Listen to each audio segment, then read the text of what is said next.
नमस्कार बच्चों, इस वीडियो में क्लास 10th मैथ अध्याय 3 दो चर वाले रैखिक समीकरण योग का परिचय पढ़ेंगे। इंट्रोडक्शन इसके पहले का वीडियो बना दिए हैं, नहीं देखे हैं तो प्लेलिस्ट में डाल दिए हैं, वहां जाके वीडियो को देख लें।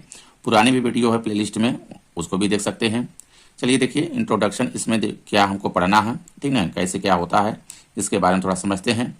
देखिए दो चर वाले रैखिक समीकरण योग, दो चर वाले रैखिक समीकरण योग किस तरह से होता है, इसका मानक समीकरण क्या होता है, यानी मूल समीकरण, ठीक ना। तो देखिए समीकरण जो होता है, ये समीकरण A x plus B Y plus C equal to 0, ठीक है, इसके रूप का होता है। देखिए इसमें दो चर हैं, कौन कौन सा है, एक देखिए एक्स है और एक वाई है, ठीक ना। ये दो चर हैं, दो चर में रैखिक समीकरण है, यानी रैखिक समीकरण जिसके पावर एक्स के पावर में 1 हो, एक्स के वाई के देखिए पावर में क्या है 1 1 है ना, एक एक है, तो ये रैखिक समीकरण है, यानी चर के घात में एक होना चाहिए, तो रैखिक समीकरण होता है। इसमें देखिए न के रूप का होता है जहां ए बी, ठीक ना, जहां ए बी और सी ये वास्तविक संख्याएं हैं, यानी कोई यहाँ पे संख्या रहेगा, ठीक ना, वास्तविक संख्याएं हैं,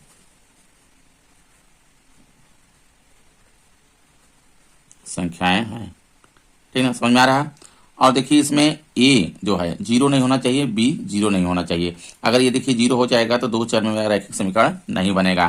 तो इस तरह से देखिए ये है, तो ए नॉट इक्वल टू 0 नहीं होना चाहिए और बी भी नॉट इक्वल टू 0, यानी 0 नहीं होना चाहिए, ए और बी 0 नहीं होना चाहिए, ठीक ना। इस तरह से देखिए ये एक रैखिक दो चर में एक रैखिक समीकरण कहलाता है। देख लेंगे दो चर में रैखिक समीकरण कहलाता है, रैखिक समीकरण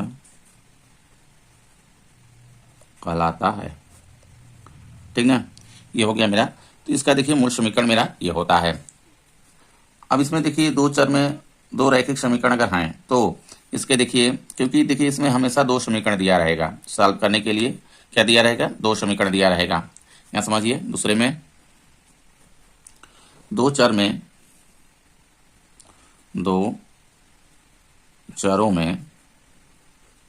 दो रैखिक समीकरण, देखिए एक रैखिक समीकरण का है, ठीक है। तो अगर दो रैखिक समीकरण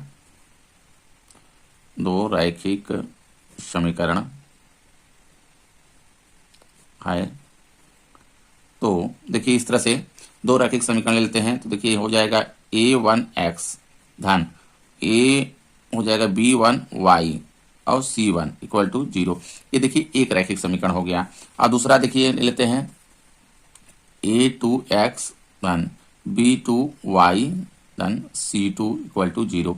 इस तरह से देखिए दो रैखिक समीकरण दिया रहेगा, ठीक है। तो हमको देखिए क्या इसमें पूछ देगा, ये इसका बताइए हल है कि नहीं है, तो हम कैसे बताएंगे, रेखाएं संपाती हैं कि नहीं है, रेखाएं समांतर हैं कि नहीं है, कोई हल है कि नहीं है, ठीक ना। इस तरह से देखिए इसमें पूछता है संगत है कि नहीं है और संगत है कि नहीं है। इस तरह से देखिए इसमें पूछता है, एक नंबर में इस तरह से क्वेश्चन आते हैं, ठीक है, पूछने के लिए ये। तो इसमें देखिए अगर दो देखिए कंडीशन है, इसमें दो समीकरण दिया रहता है इस तरह से, ठीक ना। तो पहला देखिए इसमें जो होगा, अगर ये कंडीशन आ जाता है, यानी a1/a2 अगर हो जाए, समझ में आ रहा है, a1/a2 अगर बराबर नहीं है b1/b2, समझ में आ रहा है। a1 यानी ये वाला मान बटे a2 यानी ये वाला मान, अगर बराबर ये कर दें बटे में, तो अगर इसको भी बटे में करें बराबर अगर नहीं होगा तो आदती हल होगा, यानी इसके हल निकलेंगे। आई बात समझ में। तो ये कंडीशन में अगर ये कंडीशन है तो आदती हल होगा, आदती हल होता है, ठीक ना। रेखाएं क्या करती हैं, एक दूसरे को क्रॉस करती हैं, यानी काटती हैं, ठीक। इसमें ध्यान दीजिएगा, रेखाएं एक दूसरे को दूसरे को काटती हैं, समझ में आ रहा है। इसको देखिए संगत भी बोलते हैं, इसको क्या बोलेंगे, संगत। यानी ये हल अगर जिसका निकलता है आती हल, यानी इसका हल निकलेगा तो ये हो जाएगा मेरा संगत भी बोलते हैं। क्या बोलते हैं, संगत हल भी बोल देंगे। आई बात समझ में। इस तरह से देखिए इसमें देखिए ग्राफ किस तरह से बनेगा, ग्राफ से थोड़ा समझिए। तो दो रेखा देखिए, हम ये ग्राफ है, ठीक है। इसमें जानते हैं कि एक्स होता है, ये एक्स डैश होता है, ये वाई होता है, इधर का नीचे का वाई डैश होता है। आई बात समझ में। तो इसमें देखिए दो समीकरण है, तो दो समीकरण से अगर रेखा हम खींचेंगे, कोई भी ग्राफ बनाएंगे, तो यहाँ देखिए मान लेते हैं एक समीकरण के मेरा इस तरह से आ गया ग्राफ, ठीक है। तो दूसरे समीकरण का जो भी ग्राफ आएगा इसमें, क्योंकि देखिए एक समीकरण से इससे अगर हम ग्राफ खींचेंगे तो ऐसे बन जाएगा, मान लीजिए, मान लेते हैं ये बना। तो दूसरा देखिए अगर बनाते हैं, मान लेते हैं इस तरह से बना, तो यहाँ पे देखिए क्रॉस कर रहा है। जब ये क्रॉस कर रहा है तभी इसका मान निकलेगा, यानी क्रॉस बिंदु ही इसका क्या है, एक्स वाई का मान होगा। क्योंकि एक्स देखिए इधर ये एक्स है और इधर वाला ये वाई है, इधर पे जितने जितने पे काटेगा ये एक्स का मान हो जाएगा, और इधर वाई पे जितने पे ये काट रहा है वाई का मान हो जाएगा। आई बात समझ में। अब दूसरा देखिए कंडीशन है इसमें, अगर देखिए अगर a1 बटे a2 बराबर b1 बटे b2 बराबर आ जाए c1 बटे c2, ठीक ना। इस कंडीशन में देखिए रेखाएं क्या होती हैं, संपाती होती हैं। जैसे इस तरह से अगर ग्राफ बनाएंगे, दोनों जो रेखा होंगी दोनों समीकरण की संपाती होंगी। संपाती कहने का मतलब एक दूसरे पे एकदम चढ़ी होंगी। आई बात समझ में। तो रेखाएं क्या होती हैं, संपाती होती हैं। ध्यान दीजिएगा, जब ये वाला कंडीशन रहेगा तो रेखाएं संपाती होती हैं, संपाती होती हैं, ठीक ना। ये रेखाएं क्या होंगी, संपाती होंगी। अब इसमें क्या है कि अपरिमित रूप से अनेक हल होंगे। क्या होंगे, अनेक हल। क्योंकि रेखा देखिए एक जगह काट रही है तो मान लीजिए एक हल निकल रहा है, इसमें समझ में आ रहा है। लेकिन अगर हम कर रहे हैं रेखा पे ही रेखा अगर कट रहा है, सट गया एकदम, ठीक है, तो उसको कह सकते हैं क्या, अनेक हल होंगे। आई बात समझ में। अपरिमित रूप से इसी में लिख लेते हैं, अपरिमित रूप से अनेक हल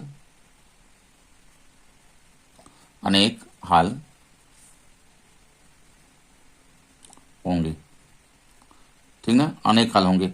इसको भी क्या बोलेंगे, संगत बोल सकते हैं, कि जिसका भी हल निकलेगा वो संगत होगा। आई बात समझ में। इसको भी चाहे तो पूछता है कभी कभी, जिसमें बताइए संगत हल है असंगत है, ठीक ना। यानी जिसका हल निकलता है उसको संगत, जिसका हल नहीं निकलता उसको असंगत बोलते हैं। तो ये हो जाएगा मेरा संगत, क्योंकि इसमें अपरिमित रूप से अनेक हल निकलेंगे। आई बात समझ में। तो ये भी कर सकते हैं। तीसरा देखिए कंडीशन जो है, तीसरा कंडीशन क्या है, इसमें देखिए ग्राफ अगर समझते हैं तो ग्राफ देखिए इस तरह से है। अगर यहाँ पे देखिए ये ग्राफ बना लेते हैं थोड़ी देर के लिए, कि एक्स डैश वाई, इधर वाई डैश, ठीक है। तो इसमें रेखा क्या है कि एक कहीं पे होंगी, संपाती होंगी। कहने का मतलब जैसे ये रेखा है एक समीकरण का, दूसरे समीकरण का भी इसी पे होंगी, यानी दोनों रेखाएं क्या होंगी, संपाती होंगी। ठीक, इस तरह से समझेंगे। अगला देखिए तीसरा कंडीशन इसमें ये है, देखिए तीसरा कंडीशन ये है कि a1 बटे a2, ठीक ना, बराबर रहे b1 बटे b2, बराबर ना हो c1 बटे c2। यानी दो तो ये बराबर होंगे, लेकिन ये क्या है, बराबर इसके नहीं होगा। इस कंडीशन में देखिए रेखाएं समांतर होती हैं। क्या होती हैं, रेखाएं समांतर होती हैं। ध्यान दीजिएगा, रेखाएं अगर ये कंडीशन आ गया तो रेखाएं समांतर, ठीक ना, समांतर होती हैं, ठीक ना। और कोई हल नहीं होता है, कोई हल नहीं होता है,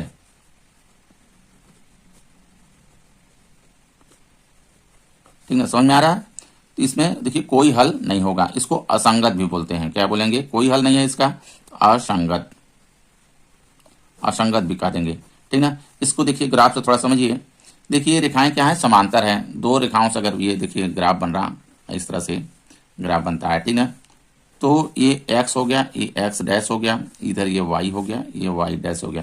इसको x अक्ष बोलते हैं, इसको y अक्ष बोलते हैं, ठीक है। इसमें देखिए जो रेखा, एक जो समीकरण है उससे जो रेखा खींचेंगे और दूसरा जो रेखा खींचेंगे, कहने का मतलब अगर इस तरह से अगर एक समीकरण से रेखा है तो दूसरे समीकरण से इस तरह से आएगा, यानी क्या होंगे, दोनों समांतर होंगी। जब ये समांतर होंगी तो कोई हल नहीं होगा, क्योंकि ये एक दूसरे को इसको क्रॉस करना जरूरी है। अगर क्रॉस कर काट रही हैं तब क्या होंगी, हल होगा। अगर एक दूसरे को काट नहीं रही हैं तो हल नहीं निकलेगा, यानी एक्स वाई का मान जो मेरा समीकरण जो दिया रहेगा रैखिक समीकरण, तो उसका मान नहीं निकलेगा। ठीक ना। तो इस कंडीशन में क्या हो जाता है, असंगत हो जाता है। अन्य रेखाएं क्या होती हैं, ये समांतर होती हैं। समझ में आ रहा है, ये हो गया। आगे चलते हैं। देखिए दो चरों में अगर रैखिक समीकरण है, दो रैखिक समीकरण रहता है हमेशा, ध्यान दीजिएगा। ठीक ना। दो चरों में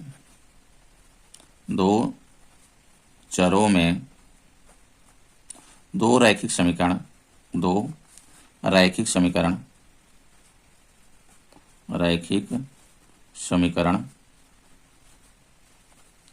समीकरण को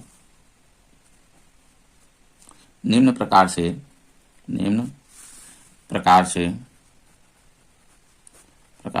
हल कर सकते हैं। देखिए कैसे हल करेंगे, यानी एक्स वाई का हमको जो मान है कैसे निकालेंगे। ठीक है। तो इसमें देखिए कंडीशन है इसका, इसमें देखिए चार प्रकार से इसको सॉल्व कर सकते हैं, हल कर सकते हैं। पहला देखिए ग्राफी विधि से, थोड़ा समझिए। ग्राफ से जो खींचेंगे वो हम सॉल्व कर सकते हैं ग्राफी विधि से बता सकते हैं कि एक्स वाई का मान कितना आएगा। ठीक है। दूसरा देखिए इसमें है प्रतिस्थापन विधि। कौन सा, प्रतिस्थापन विधि सॉल्व करेंगे।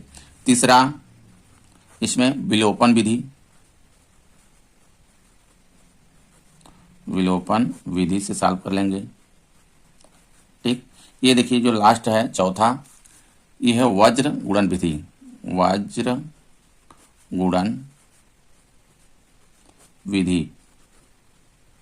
ठीक है। इतने तरीके से हम सॉल्व कर सकते हैं। लेकिन देखिए वज्र गुणन जो विधि है ये आप लोगों को सिलेबस से क्या कर दिया गया है, ये हटा दिया गया है। ठीक है। इस सिलेबस में क्या है, इस समय हटा दिया गया है। इस समय यह आप लोगों में नहीं है।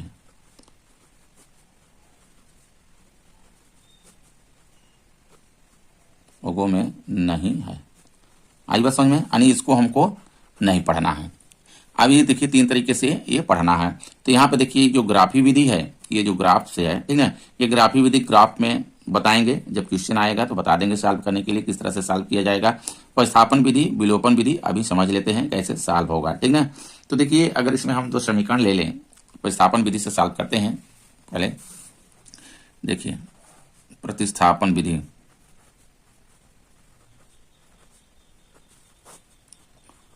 विधि, देखिए सब यही दोनों विधियां ज्यादा उपयोग होंगी आप लोगों के सॉल्व करने के लिए। ग्राफ कहेगा तब अंथा ग्राफ से करेंगे, प्रतिस्थापन विधि से सॉल्व करने के लिए कहेगा तो करेंगे, और विलोपन विधि से कहेगा तो विलोपन विधि से कहेगा। ठीक है।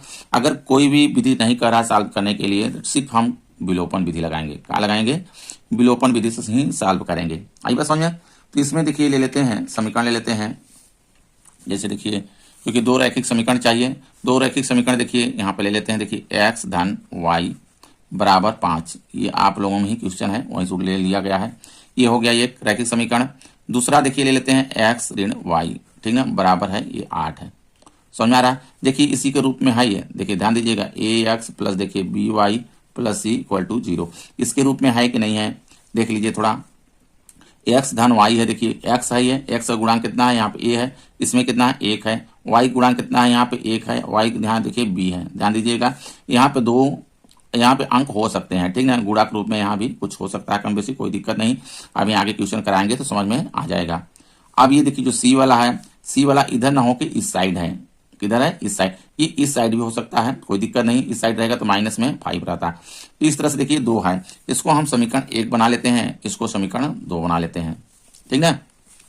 तो यहां से देखिए प्रतिस्थापन में क्या करना होता है, चाहे समीकरण 1 या 2 से किसी से भी x का मान y के पदों में निकाल लीजिए या y का मान x के पदों में निकाल लीजिए, किसी भी समीकरण से कर सकते हैं ये। ठीक है। तो समीकरण 1 से कर लेते हैं, समीकरण 1 से y x का मान y के पदों में करने पर, y के पदों में, ठीक ना, पदों में करने पर देखिए इस समीकरण को पहले हम उतार लेते हैं। जिसका करना है x धन क्या है y बराबर 5 है। इसका मान क्या करना है, x का मान y के पदों में कर लेना है। तो x बराबर निकालेंगे, देखिए तो 5, y को ले आएंगे इस साइड, ये हो जाएगा ऋण में y। समझ में आ रहा है। देखिए x का मान y के पदों में हो गया। आप जिस समीकरण से निकाले हैं उसमें मान नहीं प्रतिस्थापित करेंगे, हम दूसरे में करेंगे, ठीक है, इसमें करेंगे क्योंकि इससे तो निकाले ही है, तो इसमें रखते हैं। तो x का जो मान है, x का मान समीकरण, ठीक ना, दो में प्रतिस्थापित करने पर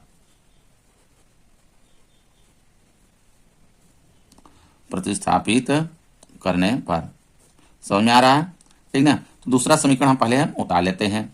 यहाँ पे देखिए हो गया x ऋण y बराबर कितना हो जाएगा, 8 हो गया, ठीक है। अब देखिए x का मान हम इसमें रख देंगे, x के स्थान पे क्या रखना है, 5 ऋण y, 5 माइनस y, तो यहाँ पे रख लेंगे, देखिए 5 माइनस y 5 है। अब आगे देखिए ऋण में ये y है पहले से, यहाँ पे 8 कर लेंगे। समझ में आ रहा है। अब देखिए यहीं पे कर लेते हैं, यहाँ पे देखिए हो जाएगा 5, ये हो गया, इधर के देखिए ये माइनस है, माइनस जुड़ जाएगा तो माइनस में ही आएगा, 2y आ जाएगा, 2y बराबर हो जाएगा 8। समझ में आ रहा है। 2y इधर रहने देंगे क्योंकि y का मान हमको निकालना है। इधर 8 है और 5 को ले आएंगे इस साइड, तो ऋण में देखिए 5 हो जाएगा क्योंकि इधर धन में है, इधर आया तो ऋण में। तो ऋण में देखिए 2y बराबर हो गया, आ जाएगा यहाँ पे 3 आ गया, ठीक है। अब ऋण y बराबर निकाल लेते हैं तो 3 बटा देखिए 2 हो जाएगा। अब y बराबर कह सकते हैं ऋण में क्या हो गया, 3 बटा 2 हो जाएगा। समझ में आ रहा है। तो देखिए इस तरह से y का मान देखिए निकल आया, ठीक। अब y का मान किसी में भी समीकरण में रख प्रस्थापित कर सकते हैं, 1 या 2 किसी में भी कर सकते हैं। आई बात समझ में। तो y का मान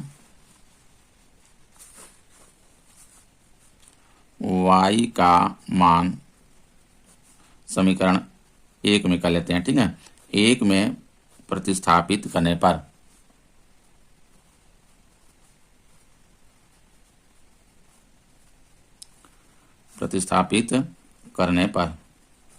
तो इस समीकरण 1 को पहले हम उतार लेते हैं। देखिए समीकरण 1 है मेरा, x धन y बराबर कितना है, 5 है, ठीक है। अब देखिए जो y का मान आया है हम y का स्थान पे यहाँ पे रख लेंगे। तो x धन है, ठीक है। y का स्थान पे क्या आया है, y का मान देखिए अभी निकाले हैं। यहाँ देखिए ऋण में 3 बटा 2 आया है, माइनस 3/2 है, तो यहाँ पे रख लेंगे। माइनस में देखिए 3/2 हो जाएगा, बराबर 5 है, 5 लगा लेंगे इधर। अब देखिए x, ये देखिए ऋण में हो जाएगा यहाँ पे, ठीक है। ऋण में 3/2 बराबर 5 हो गया। अब यहाँ से देखिए x का मान निकालेंगे। जब x बराबर करेंगे तो देखिए ये इधर देखिए 5 है पहले से, इसको ले आएंगे इस साइड पक्षांतर कर देंगे, तो ये धन में देखिए हो जाएगा 3/2 आ जाएगा, ठीक है। इसके नीचे 1 लिख लेते हैं, इसको कर लेते हैं, जोड़ देते हैं, तो x बराबर देखिए LCM 2 आ जाएगा। 2 में हम 1 का भाग करेंगे, 2 आएगा। 2 को फिर ऊपर में गुणा करेंगे दानी 5 में, ठीक है। तो 5 दूना 10 हो गया धन। यहाँ पे 2 में 2 को भाग करेंगे तो 1 आएगा, 1 ऊपर में गुणा करेंगे तो 3 आ जाएगा। समझ में आ रहा है। तो 10 और 3 कितना हो गया, 13/2 हो जाएगा। इस तरह से देखिए x y का मान निकल आया। आंसर देखिए हो जाएगा, आंसर x बराबर 13/2 हो गया, y बराबर ऋण में 3/2 आ गया। समझ में आ रहा है। इस तरह से देखिए सॉल्व करेंगे प्रतिस्थापन विधि। अब चलते हैं, देखिए इसी समीकरण से हम विलोपन विधि सॉल्व करते हैं, ठीक है। विलोपन विधि,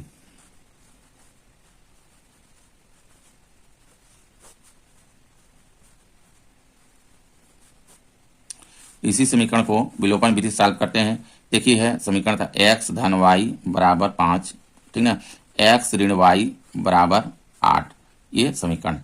इसमें देखिए विलोपन के लिए देखिए मूल समीकरण से हम विलोपन जब भी सॉल्व करेंगे तो इसको हमेशा जो c वाला है ये इक्वल के इस साइड रख के करेंगे। आई बात समझ में। जैसे मूल समीकरण मेरा, अगर इसको मूल समीकरण में हम अगर कन्वर्ट करें तो ये हो जाएगा, देखिए x धन y माइनस में 5 = 0, ये मूल समीकरण में होगा। समझ में आया। अगर इस तरह से अगर दिया रहे तो हम c वाला क्या करेंगे, पक्षांतर करके इस साइड कर लेंगे, तभी सॉल्व करेंगे। इसको भी इसी तरह से जो भी है, ठीक है। तो इसमें देखिए 2 समीकरण है, ये हमको x y का मान निकालना है, तो कैसे निकालेंगे। इसके लिए देखिए मान लेते हैं समीकरण ये 1 हो गया, ये समीकरण मेरा 2 है, ठीक है। तो यहाँ पे देखिए x y y है कि नहीं है, तो इसमें अगर मान लेते हैं अगर अलग अलग रहता, ये देखिए एक्स है, ये भी एक्स, यानी बराबर है दोनों, ये भी वाई है, ये भी वाई है, ये भी बराबर है। मान लेते हैं यहाँ पे 2x होता तो इसको भी हम 2x करते हैं, यानी दो एक्स इसको भी बनाते हैं, ठीक है। यानी एक को किसी एक को बराबर बनाना होता है, चाहे एक्स एक्स को बराबर बना ले, चाहे वाई वाई को बराबर बना ले, ठीक है। तो बराबर बनाने के लिए जो भी प्रोसेस होगा, चाहे गुणा करके अगर बराबर बनेगा तो भी कर लेंगे, ठीक है, भाग करके भी बराबर बन सकता है तो उसको भी कर सकते हैं। आगे क्वेश्चन बताएंगे तो समझ में अच्छे से आ जाएगा। इस तरह से क्वेश्चन कई प्रकार के हैं, ठीक है। इसमें देखिए क्या है कि मेरा दोनों क्या है, बराबर हैं, तो इसका मकसद होता है विलोपित करना, एक को हटाना। अगर देखिए दोनों समीकरण को अगर हम जोड़ते हैं तो ये मेरा कट जाएगा, अब ये मेरा जुड़ जाएगा, यानी एक्स बचेगा। समझ में आ रहा है? तो समीकरण 1 और समीकरण 2 को जोड़ने पर, समीकरण 1 और समीकरण 2 को जोड़ने पर, ठीक है, जोड़ देते हैं। देखिए जब जोड़ देंगे तो देखिए एक्स एक्स से जुड़ जाएगा तो हो जाएगा ये 2x हो जाएगा। समझ में आ रहा है? अब ये देखिए मेरा कट जाएगा, क्यों? क्योंकि यहाँ पे देखिए धन है, यहाँ पे ऋण है, जब जोड़ेंगे तो घट के क्या हो गया, 0 हो गया। बराबर लगाएंगे, इस साइड के भी देखिए जुड़ेगा, 8 और 5 कितना हो गया, 13 हो गया। समझ में आ रहा है? अब यहाँ से देखिए x का मान निकालेंगे तो x बराबर हो गया 13/2 आ जाएगा, आ गया। अब जो x का मान निकला है किसी भी समीकरण में रख सकते हैं, 1 या 2 किसी में भी, तो y का मान आ जाएगा, ठीक है। x का मान समीकरण 1 में रखने पर, समीकरण 1 को उतार लेते हैं। देखिए पहले x धन y बराबर कितना है, 5 है, ठीक है। अब इसमें मान रख देंगे, x का मान देखिए ये है 13/2, x का स्थान पे क्या रख देना है, 13/2 रख देना है, धन y बराबर 5।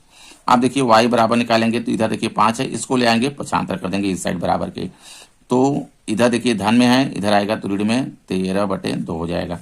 इसके नीचे 1 लिख लीजिए, अब इसको इसमें से घटा दीजिए तो y बराबर देखिए आ जाएगा, यहाँ पे एलसीएम 2 हो जाएगा, 2 में 1 का भाग करेंगे 2 आएगा, 2 को 5 में गुणा करेंगे तो 10 हो जाएगा ऋण।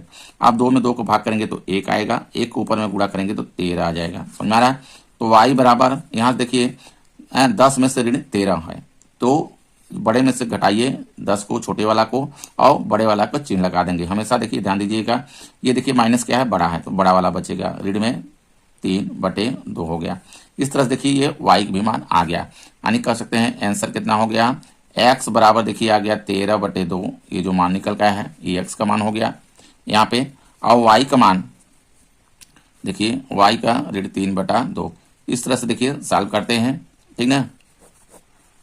आगे क्वेश्चन लेंगे, इसमें अच्छे से समझ में आएगा। वीडियो अच्छा लगा तो लाइक करें, चैनल को सब्सक्राइब कर लें। धन्यवाद।